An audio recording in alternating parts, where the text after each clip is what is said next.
Madaling makukuha ng Gilas Pilipinas ang panalo mamaya laban sa mahinang team ng Iraq. Pero may problema, merong isang player ang Iraq na dominante kung maglaro na siguradong magpapahirap sa Gilas Pilipinas.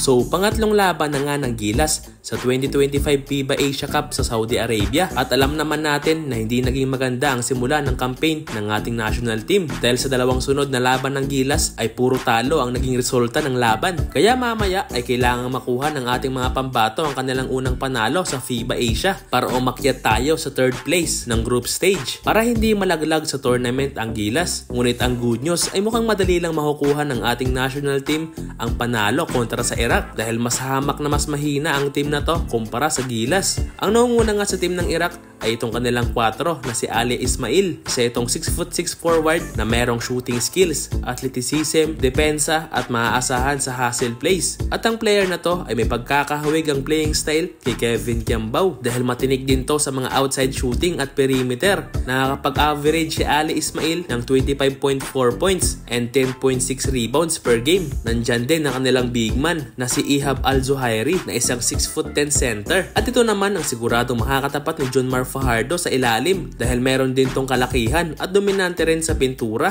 Meron nga itong impressive power sa ilalim na kung saan madali lang niyang inaatake ang painted area at dahil sa laki niya ay madali lang din niyang nakukuha ang rebound at magaling din tong pumoste at dumiskarte sa ilalim. Kaya sigurado makakapalitan ng mukha to mamaya ni John Mar Fajardo. Nakakapag-average naman ang player na to ng 19.5 points with 10 rebounds per game. Kasama rin sa lineup ng Iraq ang dominante rin nilang sentro na si Abdullah Ali Brahimi na isa namang 6'8" big man na kayang sumalaksak inside the paint at kaya rin ito mag-posterize ng kalaban. Meron din tong depensa at rebounding pero bata pa ang malalarong ito na may edad lang na 21 years old.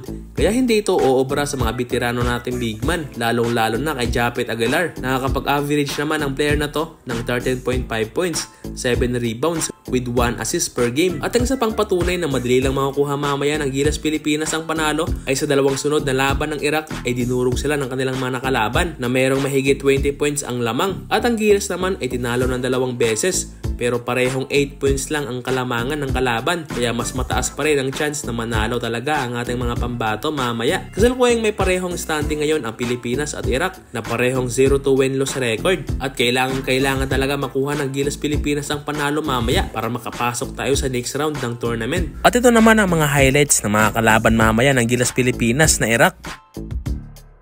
Primera ventaja no hubo para tirar afuera. Por línea final Delgado, la se manda y descarga para el espacio y ahora quiere jugar para Al-Zairi, giró hacia la derecha, tira el iraquí que recibe y Coleman, los 5 de Larrañaga que atacan cuando hay doble.